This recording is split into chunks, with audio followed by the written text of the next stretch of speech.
Boa tarde a todos. Obrigado pela presença. Eu gostaria de parabenizar a HSM, né, pela coragem de reinventar nesse movimento de união de forças e oferecer de forma gratuita essa oportunidade a todos nesse momento. Também pelas músicas, né? Nossa, estava curtindo aqui a trilha sonora. Muito obrigado pela parceria. E por falar em coragem para fazer diferente, eu tenho a honra de estar aqui junto com o Edilson, né, diretor de tecnologia do Bradesco, para uma conversa, diria até que um bate-papo sobre uma grande jornada de transformação. Nós estamos juntos há alguns anos, né, já há alguns anos, e nessa jornada, e o objetivo é contarmos um pouco dessa experiência de uma forma com uma visão bem pessoal do Edilson, e compartilhar ao longo desse bate-papo alguns aprendizados que a gente foi coletando ao longo desse caminho. Né? E, Edilson, cara, muito obrigado pela sua generosidade de estar aqui com a gente. Né? E para começar já no ponto, vamos falar de transformação digital no core. Né? O Grupo Bradesco já tinha, né, diversas iniciativas em andamento, pensando em novos negócios digitais. E naquele momento resolve embarcar numa jornada de transformação na corporação, né? Uma empresa com mais de 77 anos de existência. Conta um pouco para a gente como é que foi esse processo, né, dentro de toda a solidez e segurança que são sinônimos do próprio Bradesco. Bom, Mauro, obrigado, boa tarde, HSM, boa tarde a todos, obrigado aí pelo convite, é um prazer para a gente estar aqui e compartilhar um pouco do que a gente vem passando, as dificuldades que a gente vem enfrentando, né? Nem tudo são felicidades e glórias, a gente tem muito aprendizado, muita derrota pelo caminho, que como você me ensinou, né, no Lean, o problema ele é um insumo, né? Então, quando a gente encontra um problema agora, a gente fica feliz da vida, porque a gente tem alguma coisa para trabalhar, melhorar e resolver. Mas assim, o Bradesco eu acho que é uma marca muito conhecida, mas assim, o que a gente faz, né? O Bradesco é um banco de relacionamento, o nosso objetivo é oferecer os melhores serviços e atendimento aos clientes, onde quer que eles estejam, né? Seja pelo meio físico ou pelo meio digital. E eu acho que, partindo dessa premissa, a gente tinha aí três grandes iniciativas, né? A gente já tinha a iniciativa da inovação digital, que ela era incremental. Então, assim, o Bradesco foi o primeiro banco a ter o internet banking na América Latina. Nós lançamos o mobile, a gente teve a inteligência artificial, a BIA, foi o primeiro banco também no Brasil a lançar, etc. E a gente via que esses eram passos importantes e incrementais nessa jornada de digitalização dos clientes, né? Eu acho que o segundo ponto desse estrutural, né, foi o Next, o nosso banco aí para os 100% nativos digitais. A gente começou essa jornada lá em 2016, o pré-lançamento do Next, até a gente via aí ao ar mesmo em 2017. Hoje o Next tem quase 3 milhões de clientes. E o que a gente vê aí, a grande sacada que realmente foi uma aposta que deu certo, é que quase 80% desse público ele não é correntista do Bradesco.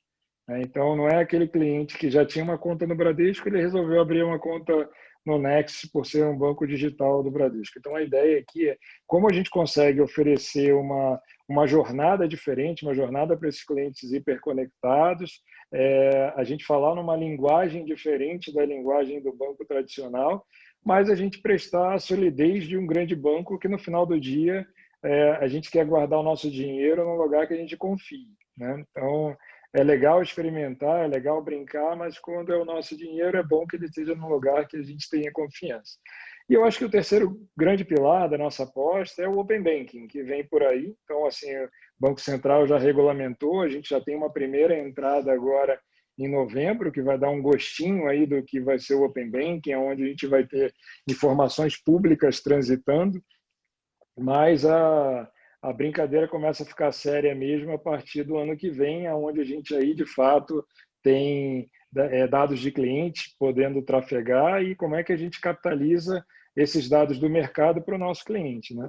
E isso tudo, sem dúvida nenhuma, apoiado, né, sendo conduzido, e a gente tendo esse apoio bem forte do Inovabra, que é uma iniciativa do Bradesco, aí, que são 8 elementos que compõem o Inovabra, mas é uma iniciativa que ela veio para trazer parcerias com outras empresas, com fintechs, com clientes, né, em prol aí da gente desenvolver e se aprimorar tecnologicamente, né? Então, assim, um dos componentes do Inovabra, né, que estava vindo a todo vapor, e aí a pandemia acabou não dando uma interrompida, mas fazendo a gente trabalhar de uma forma diferente, é o Habitat, né? Então, se a gente olhar para o Habitat, a gente lá hoje conta com quase 200 startups trabalhando. Isso são as diretas, né? Porque se a gente olhar as que estão na plataforma digital, dá em torno de 2.000 startups credenciadas. A gente tem 75 grandes empresas que ficam lá no nosso prédio do Habitat e mais de 30 parceiros que coabitam com a gente, né? Então, a ideia ali é que a gente fomente justamente e crie esse hub de inovação. Mas, voltando aí quando começou o nosso relacionamento, né, Mauro, o que me lembro, assim, me chama a atenção, é quando eu estava lá no board do banco, no conselho, para a gente buscar a aprovação do projeto, e a gente vinha de um case que foi o Next, que foi um banco que a gente já concebeu com outro espírito, e o Trabuco virou para mim e falou: olha, eu entendi, é muito legal, Greenfield é fácil, né? Vocês vão começar do zero, trabalhar desse jeito, mas eu quero saber como é que você vai fazer essa história para o bancão com os nossos 76 anos, 75 anos na época de história aqui, de legado para carregar, né? No momento eu não tinha resposta para essa pergunta, eu não me lembro como eu consegui me safar dela, mas eu sei que ele resolveu aprovar a ideia, resolveu investir na ideia, e é uma ideia que vem dando bastante certo para a gente até então, né? A gente já vê essa transformação em números, e o que a gente levou lá, até nas conversas iniciais que a gente teve com a CIT, era como é que a gente faz para ser 10 vezes melhor. A gente não está falando aqui de ser incrementalmente melhor e ir melhorando aos poucos. Mas como a gente dá esse salto quântico e falou assim, cara, vamos dar o duplo twist carpado aí e vamos fazer de uma outra maneira. Né? Então, o Mauro já me entregou 5 vezes, mais ou menos, ele ainda está me devendo 5, né? Mas eu acho que a evolução que a gente teve desde que a gente começou essa jornada, ela, sem dúvida nenhuma, ela está trazendo bons resultados, né? E eu acho que assim o que ajudou também a gente a repensar todo o modelo foi quando a gente começou a fazer um estudo dos nossos projetos e a gente viu o seguinte, que aproximadamente 30% do tempo de um projeto era o tempo da construção, o tempo de, como a gente está falando aqui, normalmente a maioria projetos de tecnologia, né? Então, 30% do tempo todo do projeto ele era destinado para a construção. 70% ele estava na burocracia, na discussão, na aprovação de verba, no alinhamento entre as áreas, e volte das casas, às vezes aquele projeto começa, para e volta, porque um outro assunto entrou no meio, projetos enormes, né? Então projetos que duravam aqui anos e ultrapassavam anos, e na hora que você ia implementar aquele projeto, muitas vezes ele já estava desatualizado, porque a vida andou. Então, esse daí foi um dos grandes, esses, né, foram grandes motivadores para a gente fazer diferente, né? É. Não, bacana demais. Vai passando o filme, né? Pensando aqui, né, esse apoio do board que você citou, né? A gente conquistando isso. Mas o que você poderia, assim, teve esse suporte irrestrito desde o início, né? Mas se você pudesse elencar, assim, um ou dois elementos que, na sua opinião, fizeram essa estratégia ser reconhecida até pelo DEBEM, que é reconhecido na América Latina inteira. Como é que foi esse processo, né? Como que ela, ela ultrapassou esses limites da tecnologia? Eu acho que esse foi um ponto interessante, Mauro, porque assim, desde o início, ele nunca foi um processo de tecnologia, né? Então, aqui foi como a gente buscar o negócio para a gente trabalhar em conjunto para entregar. Uma facilidade que eu acho que a gente teve é que assim, o seu Brandão, que era o nosso antigo chairman, ele sempre falou o seguinte: a força do Bradesco é que o Bradesco ele é um monolito, a gente vai unido, né? A gente governa por consenso, a gente briga muitas vezes, leva até mais tempo para tomar uma decisão, porque a gente tem ali vai buscar qual é o caminho para a melhor decisão, mas uma vez que a gente tomou a decisão que a gente vai seguir naquela linha, a gente vai e vai como um bloco, entendeu? Não tem aqueles dissidentes que ficam tentando sabotar ou tentando fazer com que a coisa não dê certo, porque aquela não era a ideia inicial dele, né? E isso daqui foi algo que a gente usou, isso que faz parte dos pilares do Bradesco, a gente usou nesse projeto, né? Então, desde o início, é um projeto que TI e negócio caminham de mão dadas, né? Então, aqui a gente não está falando tecnologia versus negócio, quem está certo e quem está errado. Eu acho que o que ficou aqui marcado para a gente é que assim, é um projeto nosso do banco.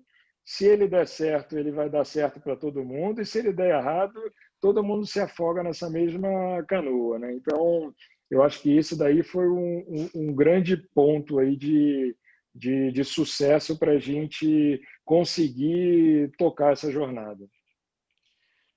Bacana. Sim, tecnologia é negócio, né? Quando a gente fala de digital, não tem como fugir, né? E pensando até na parte da organização do trabalho, né? Sim, as respostas do passado já não respondem as perguntas do futuro mais, né? Como que numa jornada de transformação, você falou de tecnologia, de entregas, tem muito objetivo além, né? Quando a gente fala do Lean Digital, é sobre fazer a coisa certa do jeito certo, né?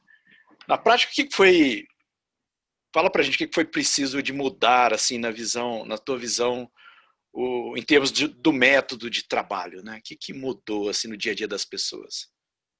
Então, quando a gente, e acho que essa é uma pergunta legal, né? Até porque a gente está falando aí que nós somos um banco, né? Então, qual é o pilar de um banco? Ali você não pode errar, né? Então, você está lidando com o dinheiro das pessoas, você está lidando com o sonho das pessoas. Então, assim, você não tem o direito de errar. E se você errar, você tem que errar pequeno. Isso é algo proibido dentro do banco, né? E isso não vale só para a gente, obviamente, para qualquer banco. Eu acho que é esse o raciocínio. Ele é muito mais forte, eu acho, que na indústria financeira do que outras indústrias que, obviamente, a tolerância a erro é muito baixa. E quando a gente começou a implantar o Lean, onde a gente falou assim, olha, é permitido errar, e no primeiro momento isso causou quase uma crise existencial, um nó psíquico na cabeça das pessoas, né? De falar assim, não, como assim a gente pode errar? E a gente explicou, não é errar de você pegar o seu saldo e ele está dividido por dois. Você manda uma TED, vai duas vezes o valor da TED. Não é esse tipo de erro que a gente está falando. Mas aqui é o que a gente vai testar com o cliente, o que a gente vai experimentar, a gente vai colocar para rodar, e se a gente descobrir que aquele ali não é o caminho, a gente tem que voltar e acertar. Então, acho que assim, logo um dos primeiros resultados, Mauro, que a gente estava junto e a gente percebeu, a gente estava reescrevendo aqui a nossa jornada do mobile, né? Então, a gente foi lá e optou por refazer toda a jornada de transferência. Então, a gente tem isso hoje separado, o que é transferência para dentro do banco e o que é transferência para outros bancos. A gente resolveu melhorar primeiro a jornada de transferência interna. Seguindo a linha de raciocínio normal, né, a gente teria um cronograma, a gente ia fazer transferência interna, transferência para outros bancos, e a gente seguiria a vida assim como qualquer projeto cascata, ele deve seguir como manda o figurino. E o que a gente já fez de muito diferente aqui foram painéis de negócio em tempo de construção. Então, ali, qual era a ideia? Que a gente tivesse dashboards, que a gente conseguisse acompanhar a operação quando a gente lançasse aquilo para cliente. E aí, primeiro resultado que esse dashboard jogou na nossa cara foi o seguinte, olha, 40% dos clientes que entram nessa que estava bacana, a gente fez a transferência exatamente como o cliente pediu, como a área de negócio desenhou e a tecnologia implantou dessa forma. Mas a gente descobriu que 40% dos clientes eles entravam, não conseguiam concluir uma transferência, a gente não sabia nesse momento o motivo, mas eles desistiam e nunca mais eles voltavam. Então, assim, a gente fez exatamente o que foi pedido, no tempo que foi estimado para fazer, mas no final do dia, na última milha, só 60% usava, 40% não viu valor naquilo que a gente fazia, né? No modelo tradicional, isso ia passar completamente desapercebido em branco, né? Porque a gente não fazia esse tipo de acompanhamento daquilo que a gente soltou. E aí não, nesse modelo a gente foi investigar e mergulhar para descobrir por que 40% vai e não volta nunca mais. E a gente descobriu, e o motivo nem tinha a ver diretamente com essa implantação. Ele era uma derivada, né? Era um problema que estava escondido ali, porque antes a gente não tinha essa percepção, esse monitoramento e os termômetros do que acontecia, e a gente foi, ao invés de fazer a transferência para outros bancos, a gente acabou gastando, né, investindo mais tempo em melhorar por completo essa jornada. Até que a gente olhou e falou assim, agora que a gente tem mais de 95% dos clientes entram, conseguem fazer ali e usam aquela rotina rotineiramente, aí sim a gente deu como satisfeito e deu como entregue aquele projeto, né? Então, a gente mudou de algo que era simplesmente a gente olhar para um cronograma para ver se aquele cronograma eu implantei na data certa aquilo que você me pediu, né? E isso antes era até muito comum, quando tinha aquela briga entre a área de negócio e a área de tecnologia, a tecnologia sacava um documento lá de 500 páginas com toda a especificação e falava, cara, aqui, ó, na página 289, você me pediu isso aqui e foi exatamente isso aqui que eu fiz. Então, não reclama comigo, né? Então, a gente mudou o mindset para como é que a gente senta junto e entende, porque o nosso cliente, no fim do dia, não está satisfeito. Não interessa se tecnologia entregou o que foi pedido, se foi um negócio que pediu errado, não faz mais diferença para a gente, né? Você tocou num ponto crucial, né? A questão de encarar os problemas, né? A gente fala que no Lean a gente é muito gentil com as pessoas e implacável com os problemas, né? E cada problema a gente tem uma grande oportunidade de aprendizado e evolução. E isso a gente fala de times autônomos, né? Multidisciplinares. A gente saiu, já passou para negócio e agora vamos cair no tema de pessoas, né? Como que foi nesse sentido para o banco, assim, né? Às vezes a gente fala de autonomia, né? Essa nova forma de trabalhar, as pessoas encarando esse desafio, né? Conta pra gente aí como é É, que é. olha, ele não foi fácil e ele não é fácil, né? Porque Não está assim, sendo. não está sendo fácil. E aí eu acho que vai muito da nossa cabeça de executivo, de como a vida inteira a gente foi acostumado, né, a comandar, né? Então, assim, eu hoje lidero uma área com 1.700 pessoas. Não é fácil você liderar 1.700 pessoas, você tem cabeças diferentes, formas de agir diferentes, etc. E aí, o que a gente está acostumado? A não perder tempo, né? Então, quando a gente não quer perder tempo, a gente sempre chega e fala. Eu tinha um chefe que ele até falava o seguinte: quando ele pedia alguma coisa, ele falava Nike. E aí ele queria dizer o seguinte, cara, just do it.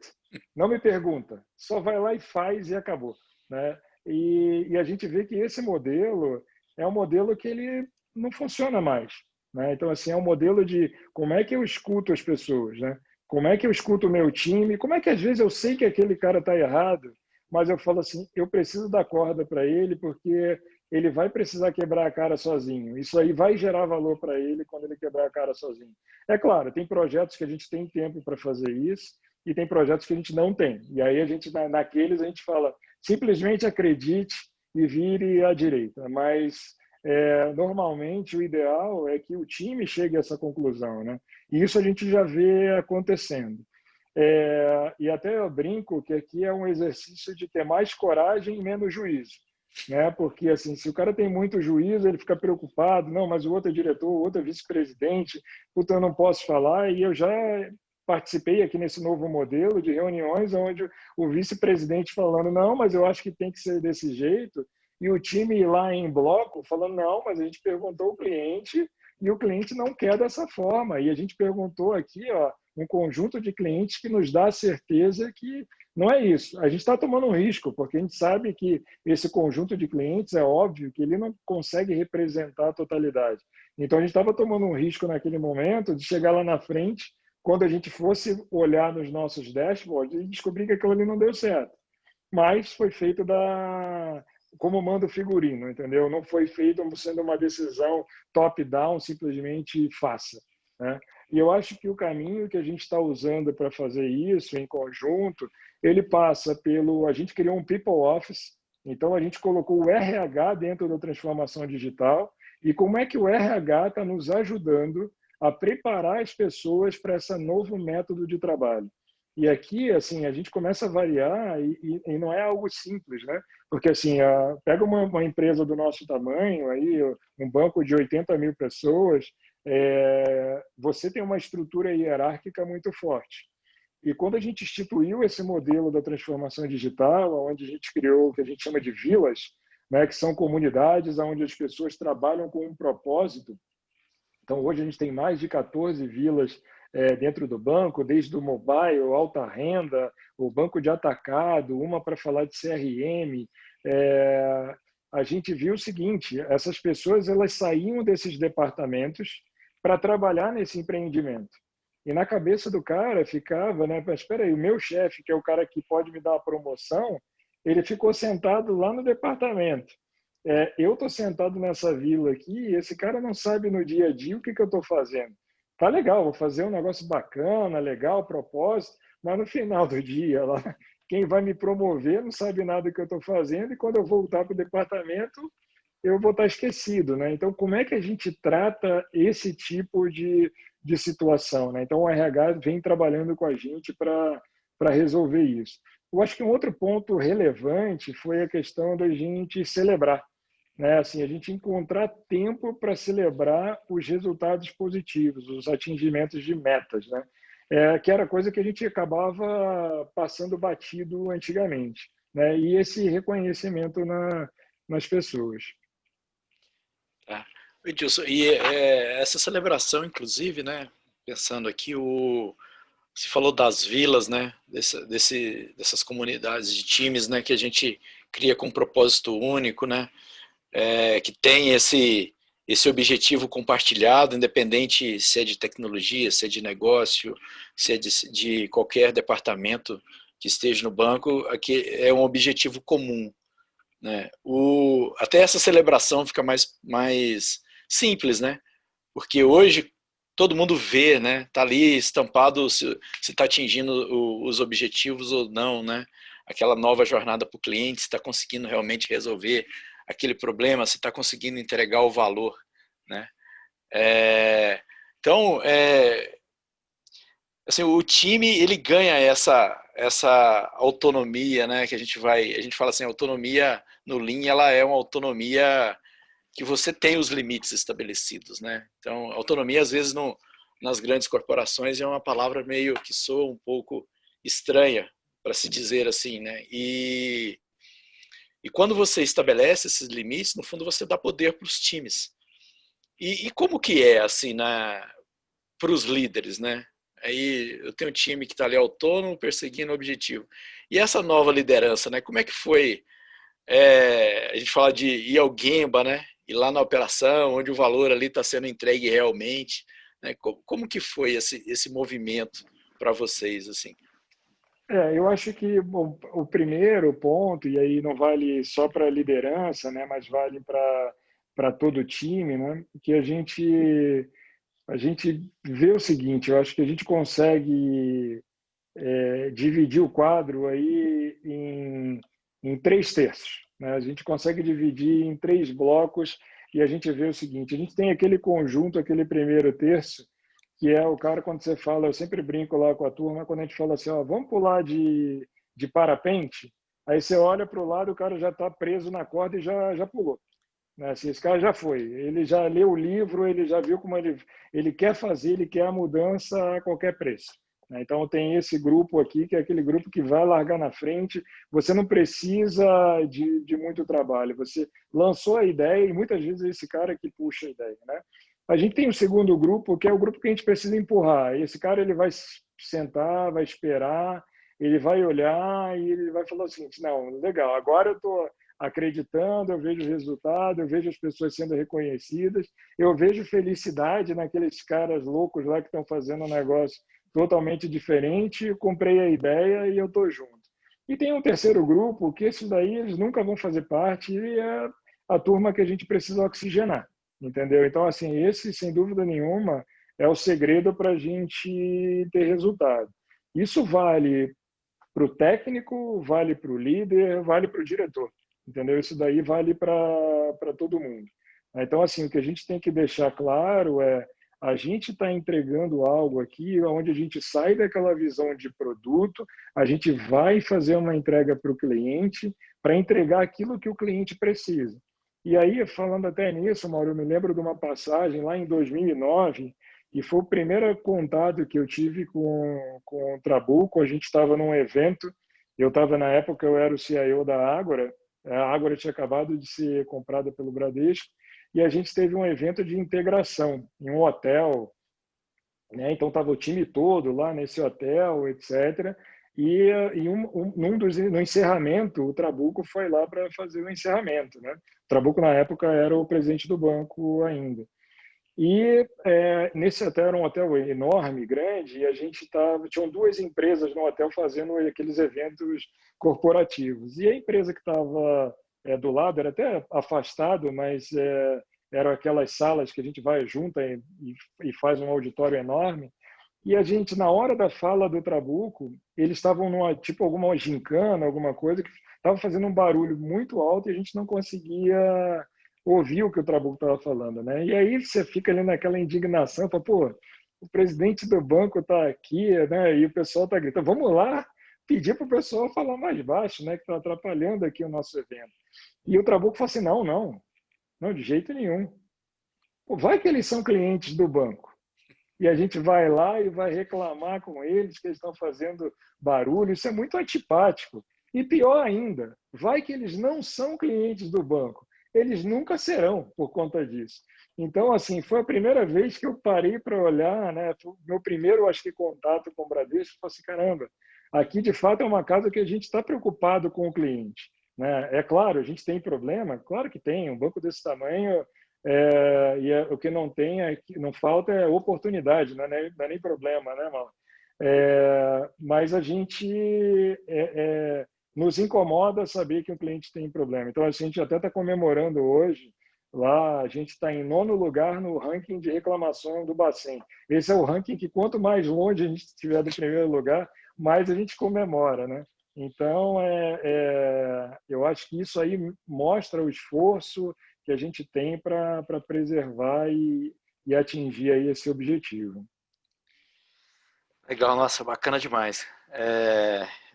Estou pensando aqui, né, muito na sua última resposta, ficou claro que do papel da liderança, né, esse papel importante diante das mudanças, de incentivar, né, de ouvir, né, você falou muito de ouvir.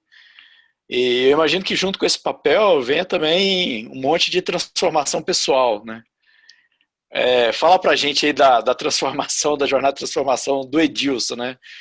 Quais foram, assim, das suas lições e o que a gente aqui, né, todos que estão nos ouvindo, pode aprender um pouquinho com elas, assim?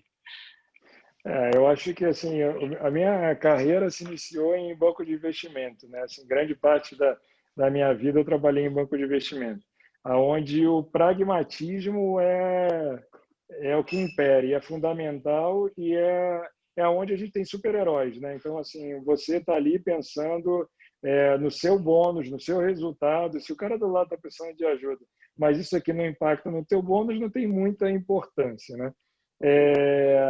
E aí, quando você está numa jornada desse tipo, você obviamente, você é drivado a falar o seguinte, cara, se eu tenho certeza que o caminho é para a esquerda, é, não quero nem escutar, não quero perguntar, siga para a esquerda. E foi de lá que eu tinha esse chefe que falava Nike.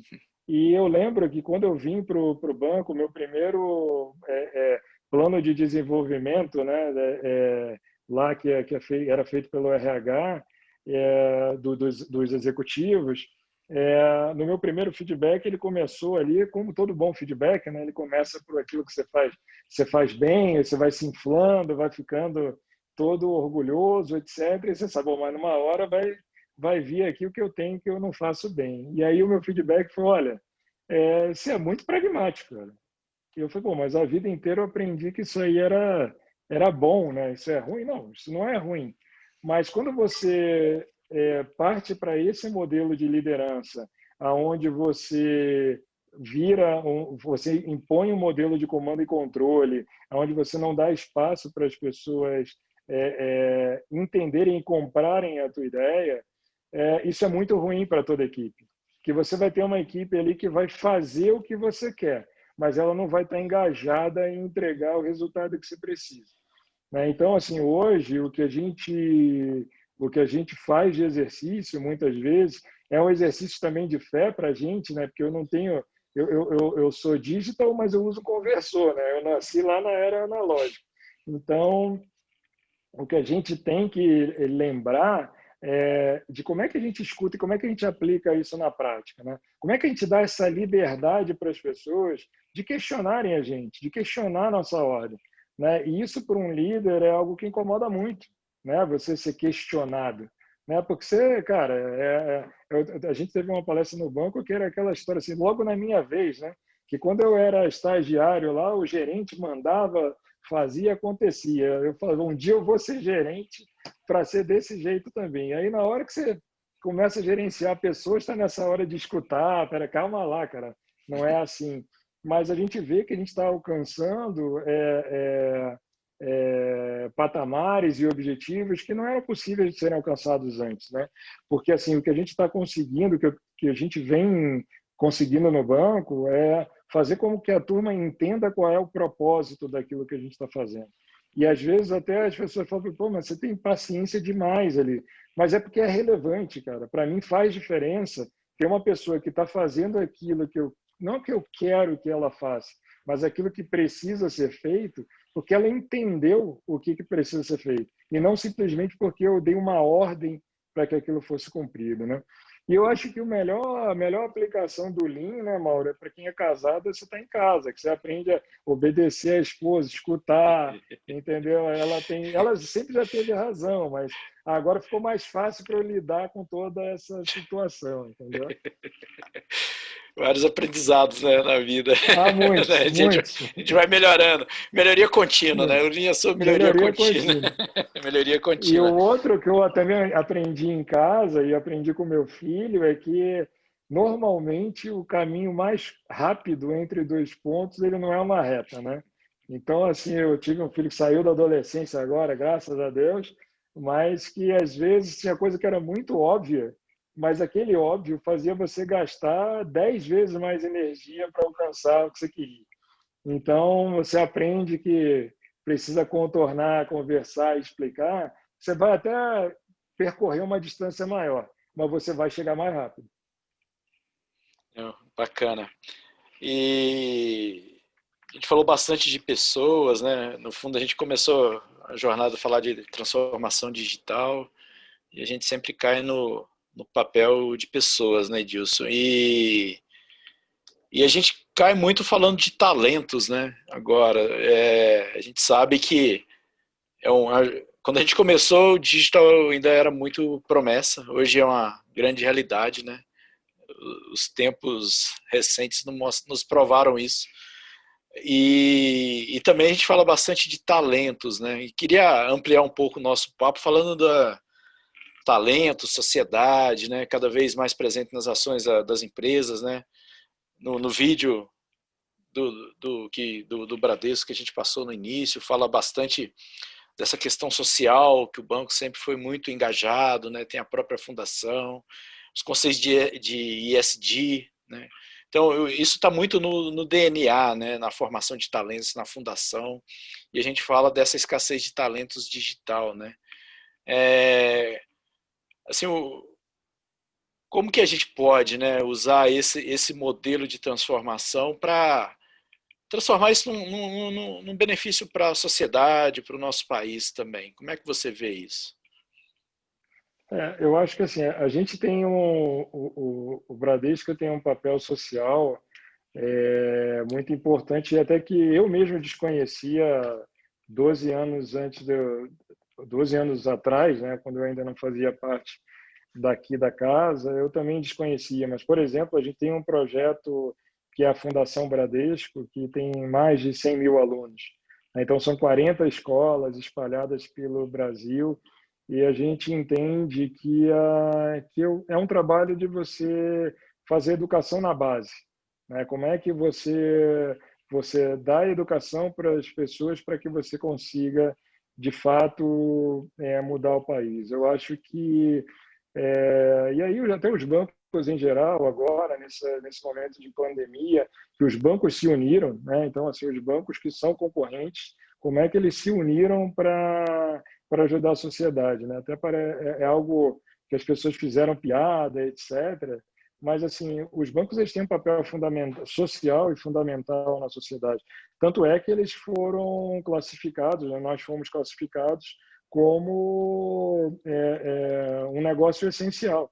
Os bancos tiveram que abrir mesmo durante a pandemia, e aí a gente teve aí exemplos que era de emocionar de gerentes de agências no interior do Brasil, organizando a fila, mantendo o distanciamento social para evitar que as pessoas proliferassem a contaminação, mas que conseguissem fazer o atendimento, né?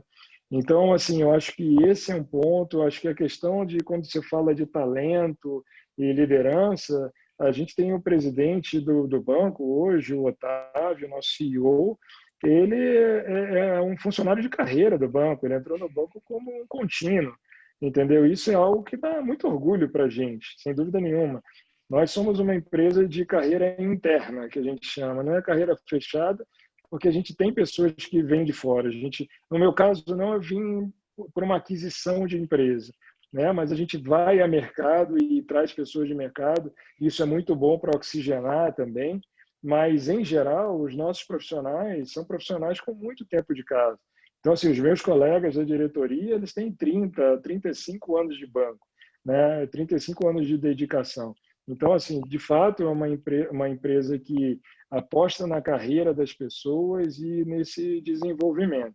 Isso veio, eu acho que a ser solidificado com esse movimento agora. A gente tem a Unibrad, que é a Universidade Corporativa do Bradesco, já ganhou vários prêmios mundiais de melhor universidade corporativa, e o objetivo é justamente de como a gente desenvolver pessoas, como desenvolver as pessoas, né? Desde aquele funcionário que ele é um officer do IB, do Banco de Investimento, que trata de negócios super sofisticados, com aquele funcionário que atende na agência do barco flutuante lá no Rio Solimões, né? Então, assim, nós temos um barco que cruza os Solimões lá com agência bancária, né? Isso aí atende mais de 200 comunidades hoje que não seriam atendidas se não fosse esse tipo de iniciativa, né? Hoje a gente tem presença em todo o território nacional. Todos os municípios hoje você tem uma agência, um ponto de atendimento, um Bradesco Expresso, onde os clientes consigam transacionar, fazer negócio, etc. Porque a gente tem uma camada aí, isso poderia ser resolvido de uma forma muito simples, né? A gente tem um mobile, esse cara precisa de uma internet e pronto. Mas a gente entende que assim nós temos um papel responsável aqui de atender toda a faixa da sociedade. É claro, eu pessoalmente acredito que num curto espaço de tempo a gente vai sim ter aí, se não a maioria, a totalidade da população usando os serviços digitais, mas isso ainda não é uma realidade, né? A gente ainda tem muita gente que usa o papel moeda, por exemplo, né? Então, tem muita gente que não tem uma conta bancária, e até nessa linha a gente lançou esse ano agora o Bits, que é uma conta de pagamento para aquelas pessoas que não precisam da sofisticação e de todos os produtos de uma conta bancária, mas como é que a gente consegue atender esse cliente, né? A gente, numa parceria com a Disney, a gente lançou o NextJoy. E o NextJoy, a ideia é para as crianças e adolescentes de como é que a gente ensina e educa financeiramente essa turma, né? Porque são eles que vão tá aqui sentado nas nossas cadeiras daqui a pouquíssimo tempo, né? A coisa vem cada vez mais rápida, acelerando, né? Então, como é que a gente faz esse papel? Eu acho, a gente participa do Pacto da Amazônia ambiental, do ponto de vista de oportunidade o que a gente faz aqui, a gente tem associação com várias ONGs, aonde a gente trata de diversidade, como a gente coloca pessoas em posição de liderança, que a gente consiga aí exercer a diversidade. Eu sou um exemplo, eu sou um diretor responsável por uma área muito importante no banco. Eu sou negro, eu tenho outros colegas na diretoria, mas a gente está sempre preocupado de como a gente faz mais isso, né? Nunca é suficiente. Eu acho que essa é a beleza, a gente não se acomodar com aquilo que a gente já realizou, né? Você até comentou aí em uma das perguntas para trás de as respostas que a gente deu no passado não respondem às perguntas do futuro, né? E o que a gente sempre diz é o que a gente fez até aqui foi suficiente para trazer a gente até essa posição. Assim, sem dúvida nenhuma, o seu Trabuco ele sempre comenta que o Bradesco ele é um banco vencedor, ele não é um banco sobrevivente. Se a gente pegar ao longo desses 76 anos, 77 anos, quantos bancos existiram e deixaram de existir e ficaram pelo caminho, né? Então, todos os bancos que estão hoje aqui, né, os grandes bancos são vencedores, né? Mas tudo que a gente fez foi para a gente chegar vencedor hoje. A gente não vai conseguir repetir fazendo da mesma forma, a gente não vai conseguir olhar para frente. Então, esse também foi um dos incentivos que a gente teve de o que a gente precisa mudar, o que a gente precisa acelerar, não perdendo a nossa essência, a nossa cultura e nosso DNA, mas como a gente precisa acelerar para conseguir atender esse futuro, né? Legal, legal. Só reforçar aqui o que a Rose falou, Edilson, da pergunta, pessoal. Quem quiser mandar alguma pergunta aqui também, né? Então, eu mais o Edilson, a gente vai, a gente vai conversando aqui. O O papo aqui mineiro vai longe. carioca. O papo aqui vai longe. É, o Edilson, voltando ao tópico lá dos 10 vezes mais, né? Dos 5 vezes que a gente foi até agora. E para falar um pouco do futuro, né? No início a gente começou lá no que a gente chamou de primeiro estágio do programa, onde a gente partiu para implantar um novo modelo de trabalho, né, que é o Lean Digital. A gente foi aprendendo, adaptando, no modelo mais lean possível, né, de aprender, continuar, aprender, continuar, adaptar. E a gente chegou no segundo estágio, que era nos preparar para escalar esse modelo, né, para a corporação, esse desafio que você falou, né, uma nova forma de liderança, envolvendo as pessoas, né, trazendo outros elementos, né, de formação, né, para dentro de casa. E agora a gente já chegou no que a gente pode chamar de um terceiro estágio, né, que obviamente que é a escala do modelo. E dentro de uma organização, igual você falou, né, são números impressionantes do tamanho do Bradesco, né, e com a complexidade que tem, né? Como é que você vê esse caminho daqui para frente, né, desses desafios aí? E falando de números, né, o que só para a gente sabe que a gente ainda tem espaço, muito espaço para crescer, mas a gente agora está às voltas aí com o Pix, né? A nova forma de transacionar que vai entrar em breve aí no meados de novembro, né? Dia 16 de novembro. E a gente estava numa discussão agora onde, nesse momento, né, experimental, aí de cadastramento, o Bacen tinha colocado lá um limitador de a gente pode mandar 40 mensagens por segundo, né, para cadastramento no Pix. E a gente começou a ficar preocupado, porque eu brinco que aqui, assim, no Bradesco é igual um aniversário na Índia, né?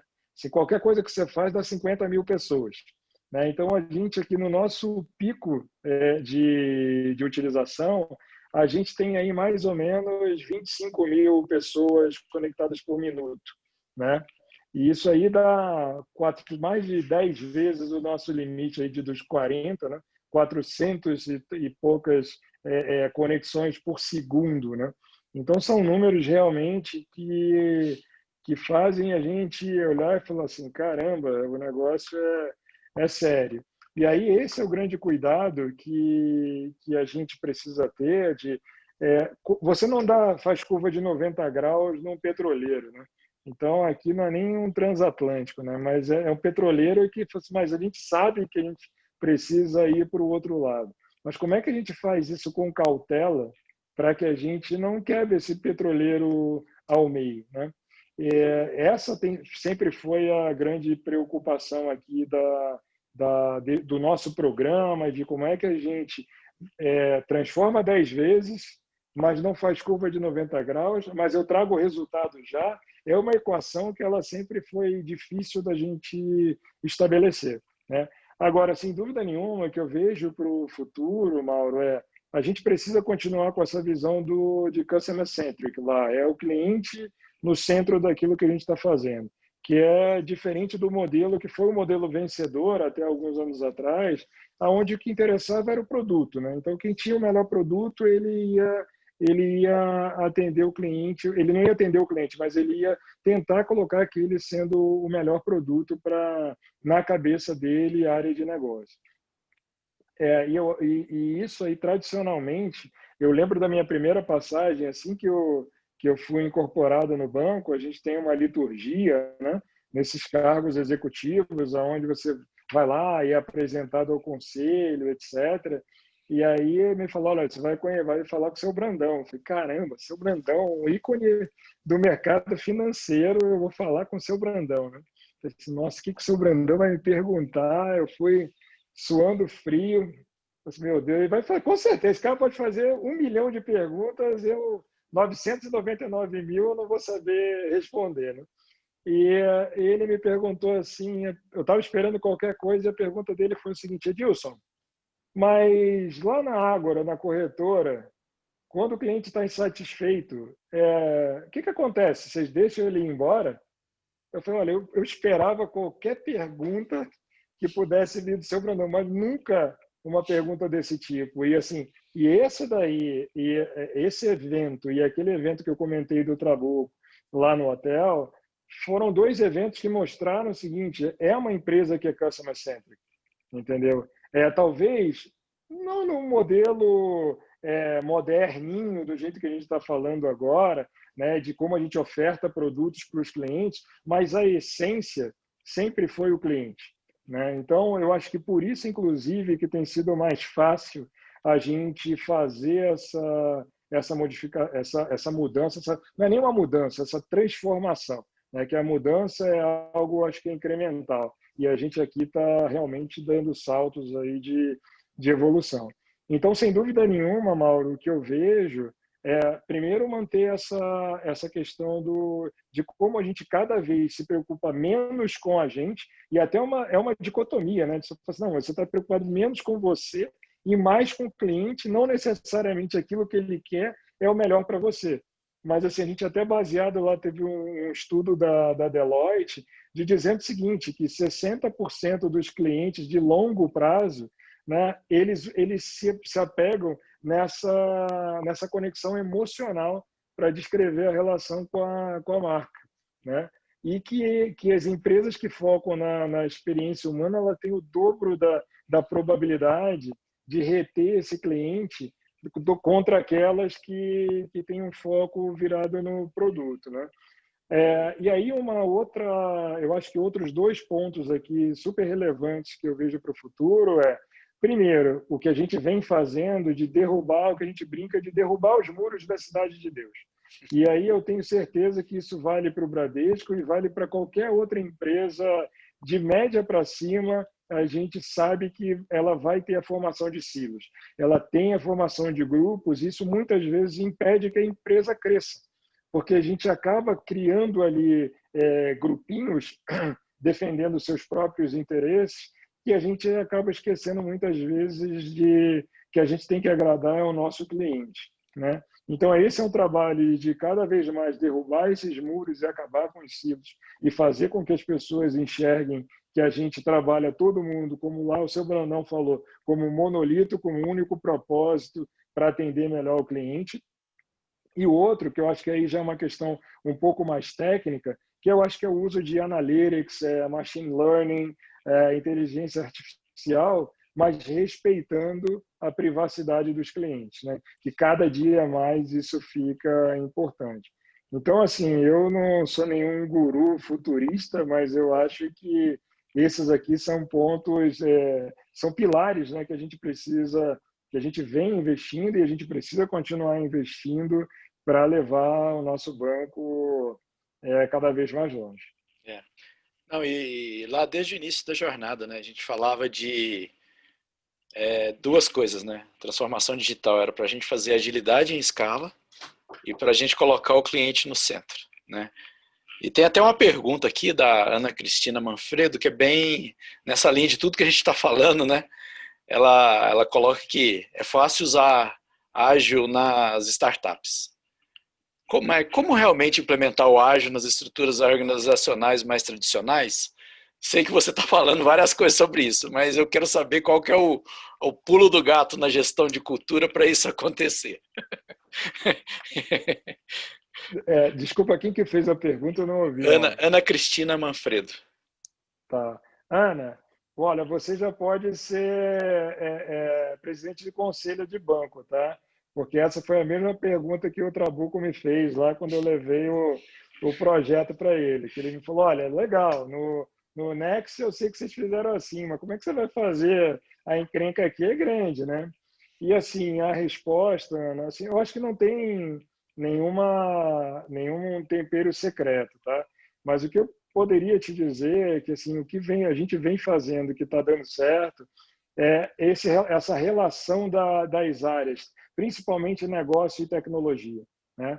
Então assim eu contratei uma pessoa de mercado há um ano atrás e quando ela veio eu falei para ela o seguinte: não, aqui a gente tem um bom relacionamento com a área de negócio. E ela já tinha sido contratada, já estava lá na primeira semana e ela falou assim: cara, assim, deixa eu te falar, eu já estou aqui, você já me contratou, não precisa mentir, entendeu? Eu falei, não, mas eu não estou mentindo.